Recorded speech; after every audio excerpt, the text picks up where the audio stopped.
Announcing the commencement of the first purge.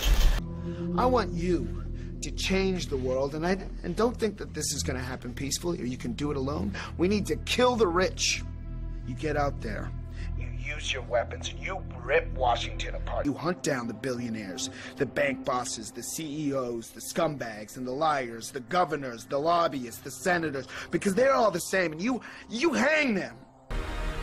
Just remember all the good the purge does. Good afternoon, everyone. It's May 16th, 2018, Merrick. I'm here at shtfplan.com. The deep state is very real, but Trump's White House is a part of it. Comes from Max Slavo.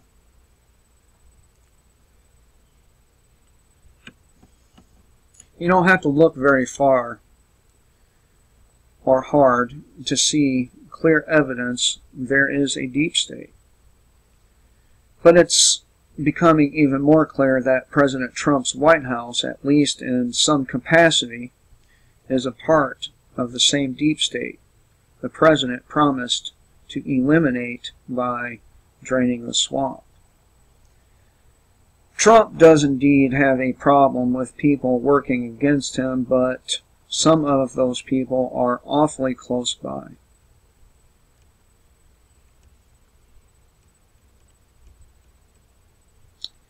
Leaks to the media have plagued Trump's presidency since his first day in office, and a new report on leakers' motives opened a window into the extent of the subterfuge. To be honest, it probably falls into a couple of categories.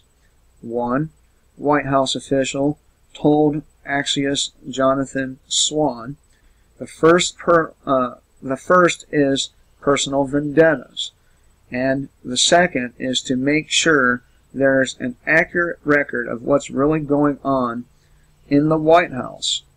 Many of those with ties and puppet strings connecting them to the deep state are actually in Trump's White House, according to the Washington Post.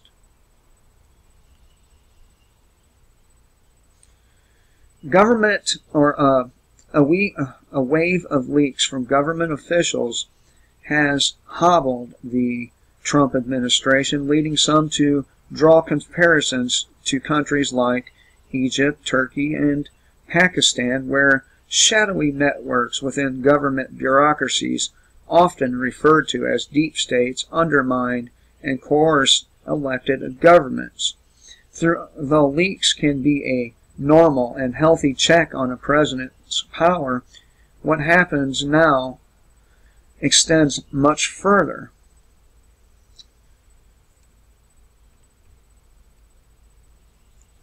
A White House official, according to Swan, turned leaking into an art form, said that leaking is information warfare. It's strategic and tactical.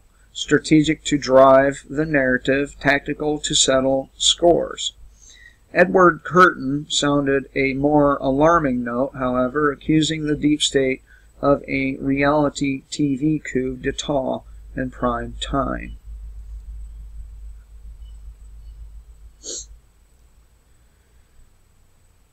The day after his surprise election, the interlocking circles of power that run the show in the sun and shadows, what C. Wright Mills long ago termed the power elite, meant to overthrow him, or at least render him more controllable.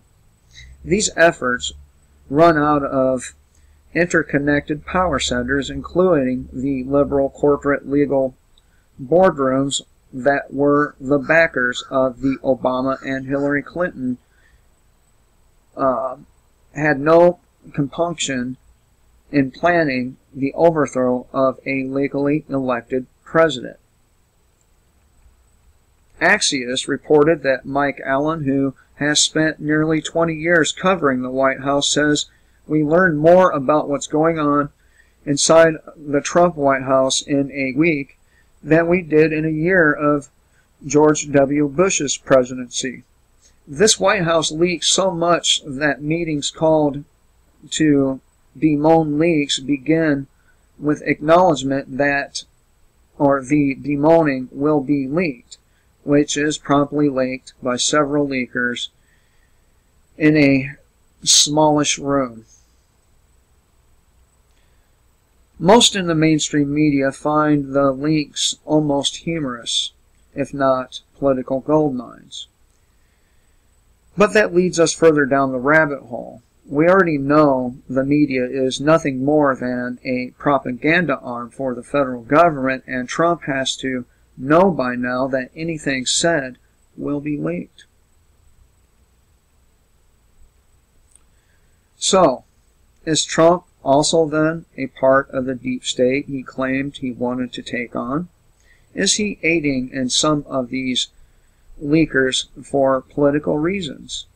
Maybe, maybe not.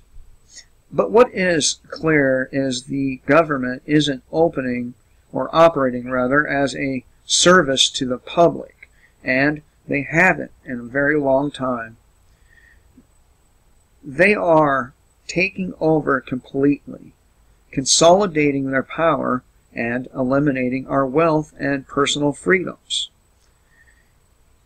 And that hasn't slowed with the election of Trump. The federal government hasn't gotten smaller. Deficits haven't decreased, and taxes are still astronomically high even after the cuts. All of this begs the question, just how deep does the deep state go?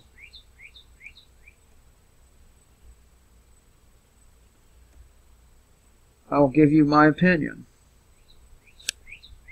Donald Trump, in my opinion, is part of the deep state.